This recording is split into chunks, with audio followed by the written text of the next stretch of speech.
The new Kanye West documentary, Jeen-Yuhs, showed us a side of Kanye that we've never seen before, and we selected a few scenes that can teach you a lot about being a creator. Consider this your spoiler alert. Big time spoiler.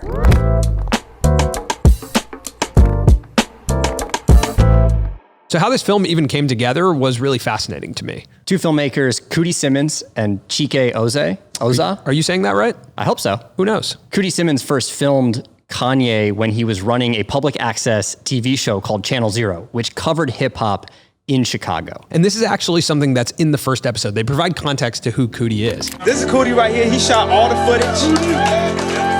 And I actually really resonated with this. The concept that he was covering the rise of hip hop from the inside. And that feeling of covering a community from the inside out is something that you and I have done basically our entire careers. We did it first in the lacrosse community. We were documenting lacrosse. And then now with the creator community, we're essentially documenting what's happening in the creator community from the inside. Yeah, and so he's filming out of a place of passion and then decides to sort of take a leap of faith, leave his career behind, and just follow Kanye. And over the last 20 years, he's been filming him throughout his rise. And one of the first scenes I want to bring up is in the early stages, Kanye's producing, and more specifically, he's producing for Jay-Z with The Blueprint. And that album like changes his life, right? Like H to the Izzo is a song that we grew up with, that everyone I think knows, and that Kanye even cites changed his life.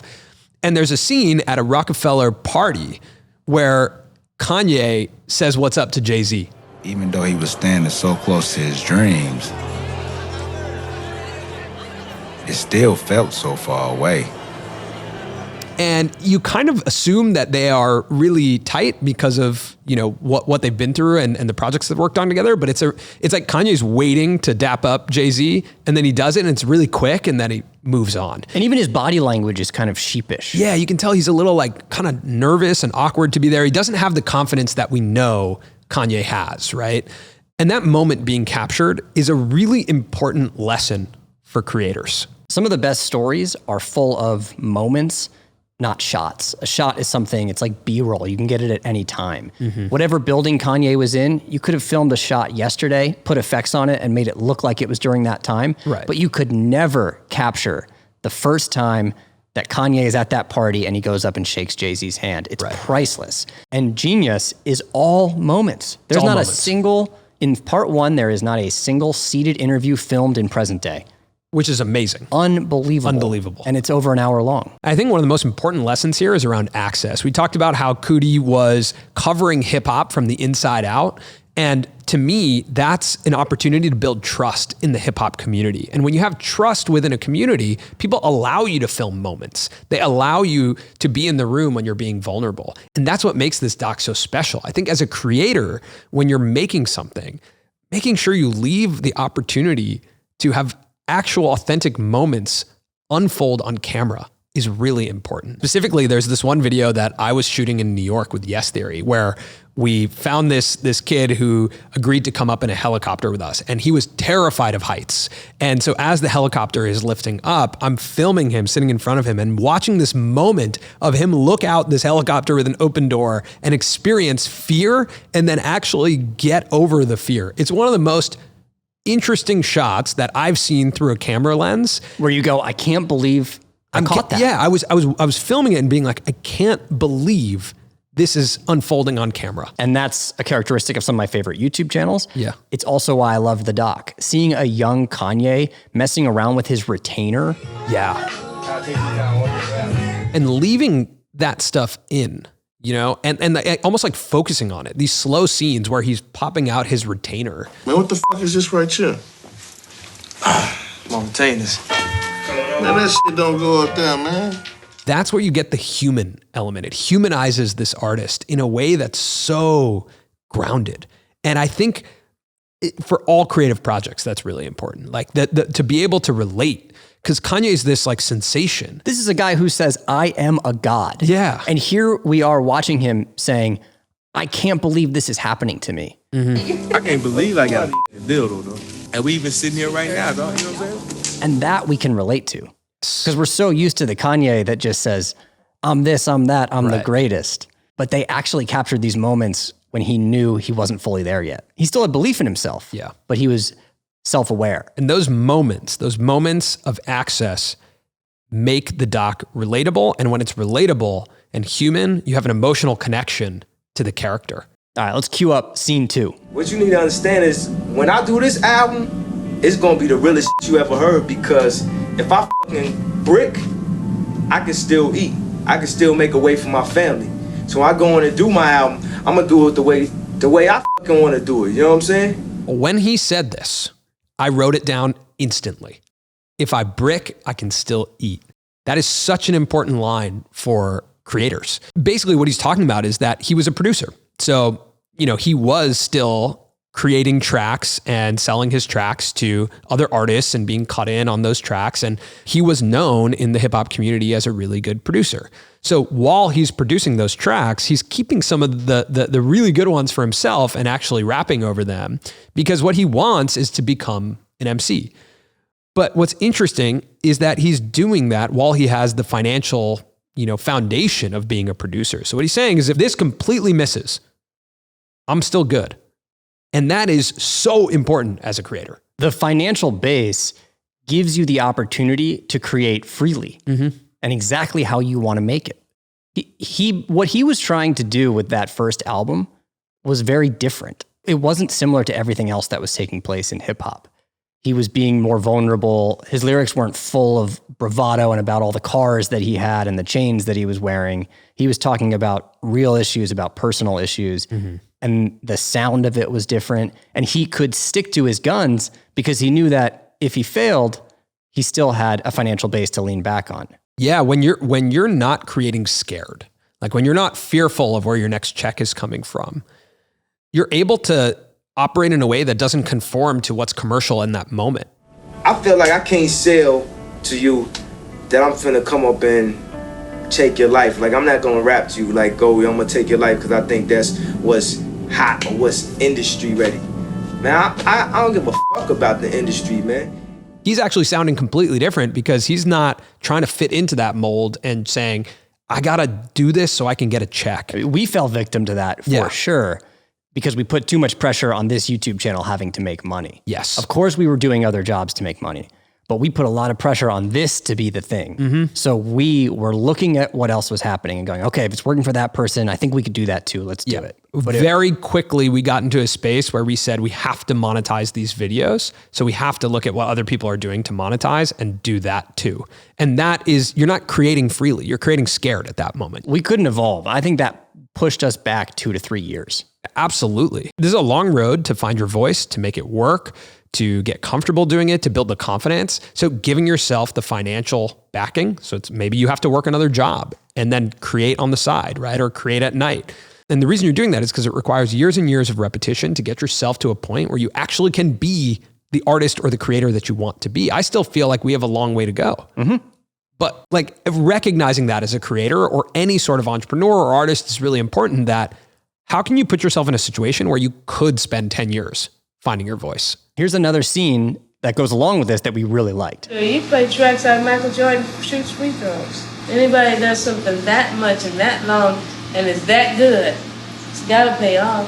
Reps as a creative, arguably one of the most important things. So similar to shooting free throws or doing anything that requires repetition. Perfect analogy. Yeah. I thought, from his mom. The more and more we record this show, the more we get better at recording the show. The more interviews we do, we get better at listening and being present in our interviews. Right now, in this instance, we are filming multiple episodes a week that don't come out because we need reps. We need to understand what it's like to be here more often. We said in one of our past videos that only 5% of our week is us actually filming and doing the job. And we need to up that. We need to have more experience.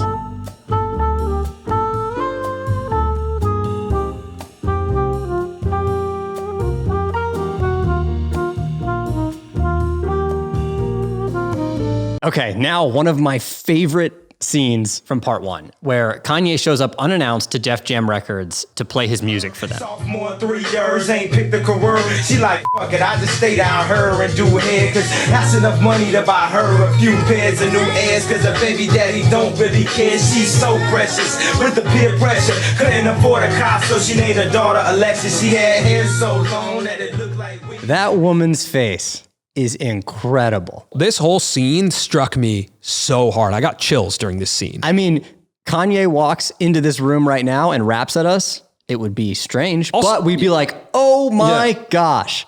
That woman is just like, what is happening to me? What is this guy doing? Yeah. And she even works at Roc-A-Fella Records, but she's just like, I don't have the time for you. I don't even know I'm supposed to react to you, right? No one is giving him the time of day. It reminds me so much of uploading YouTube videos at an early stage where you're uploading to no one. You're literally creating your work for deaf ears, right? And blind eyes, where you're just like, someone please watch this. You're shouting into a shoebox. Yeah, and Kanye's standing there being like, this is my work. It's amazing. Like, you gotta hear it. You gotta hear it. And it's an amazing song. That is an amazing song that he's rapping. But the lesson here is radical belief. You have to have that as an artist and a creative. Doesn't mean you have to have radical belief in what you are making in this moment is your best work or that it's life-changing, but radical belief that you will figure it out. That there's something special about what you're doing. Yeah. And that you're willing to work hard enough to figure it out. And you absolutely have to have that. And a lot of people call it narcissism. Even by me doing this documentary right now, it's a little narcissistic or whatever. It's a little, but no, fuck it. But one thing I do think is interesting is to create music that's listened to by the masses, you actually have to be really empathetic towards what the audience wants to hear. Like, what do people want to hear? So I don't think it's as much narcissism as it is confidence. I think that's actually knowing that you are in your head the artist that you think you are. Also, if you're trying to do something that no one's ever done before, you're going to have a long period of time where no one believes you can do that thing because it hasn't necessarily been done before. So you better have more confidence in your ability than anyone else. There's a great quote. When we first started in business, like I had this up on the wall. It was from Muhammad Ali. It said, I am the greatest. I said it before I knew I was. That is so important. I think actually this belief that you are great. And we had this early on. And it sounds funny to even say it. It sounds so narcissistic to say it. But you and I, when we were uploading and it had no traction, we both felt like something was wrong. We both believed that we were supposed to make it. But you have to say it because self-esteem is a fragile thing. And when you're creating, you're being very vulnerable. Yeah. So you have to protect yourself. And you have to instill the belief that it's going to work because you're trying to fend off people not watching, people not believing. It's truly one of the most important parts of the process. And it can definitely be perceived as narcissism. The artist's journey or the creator's journey, the beginning of it is you making and no one watching or no one listening. That is part of the journey. Isn't it somewhat cringeworthy when you see a creator who's maybe trying to be a lifestyle creator and there's no one watching and they say, hey guys. Yeah. And you're like, who are you talking to? There's no one watching. There's no one watching. Yeah. But they have to believe that they're actually going to make it. You have to fight through that. It's so crazy. If that's what you really want. Yeah. So as a creator, having radical belief in what you're doing and make sure it's authentic. If it's not authentic, if you're faking it, if you're like, I believe in myself, but you don't really, like, you actually have to believe what you're doing has value. And if you actually believe that, you can push through all of that negativity, all the rejection, all the zero viewership. You can push through it, but you actually have to believe what you're making. You gotta believe one day I'll pass the NHL in subscribers. One day. I believe that.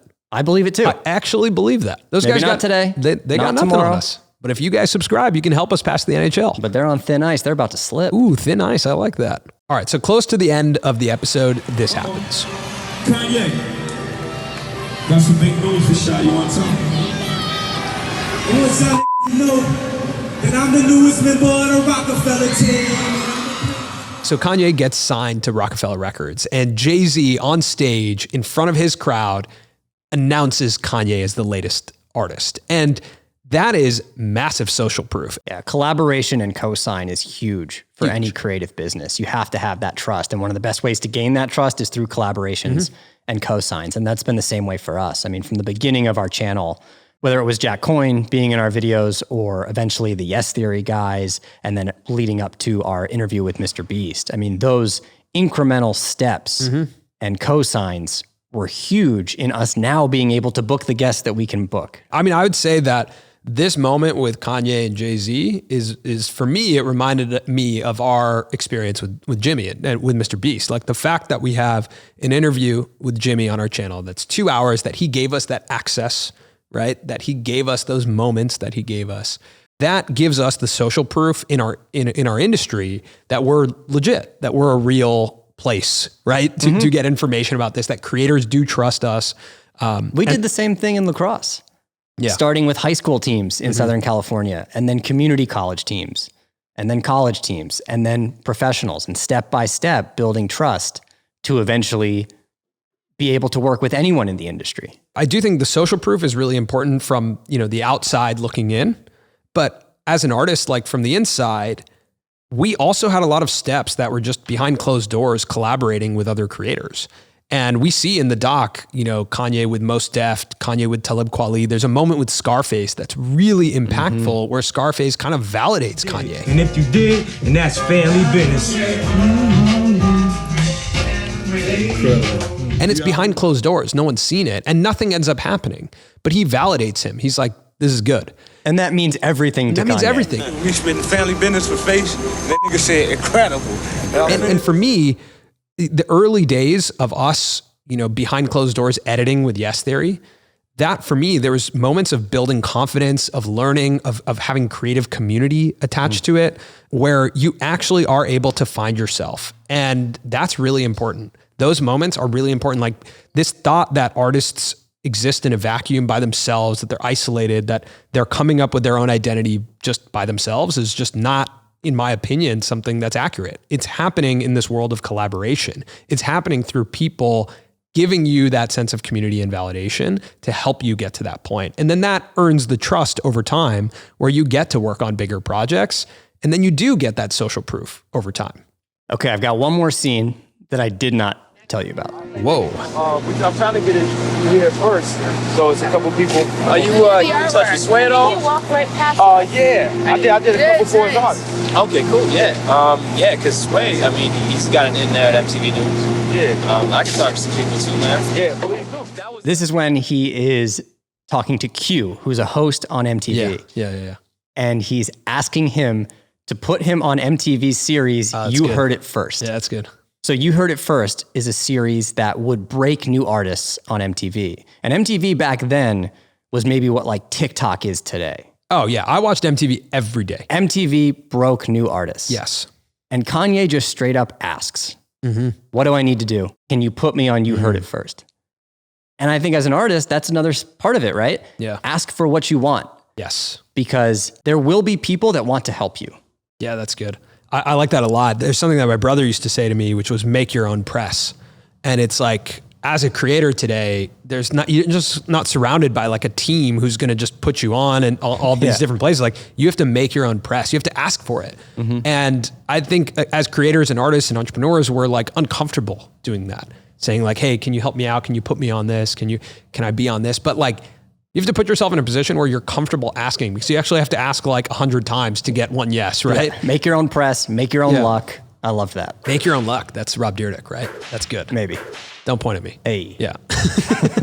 All right. Let us know if you guys have seen episode 1 of Jeen-Yuhs and what your thoughts are, and if there's some scenes that we missed. Also, this outro that I'm doing right now is courtesy of one of our fans, Sibe, who emailed us and asked us if we would do an outro. So this one's for you. Here's your outro.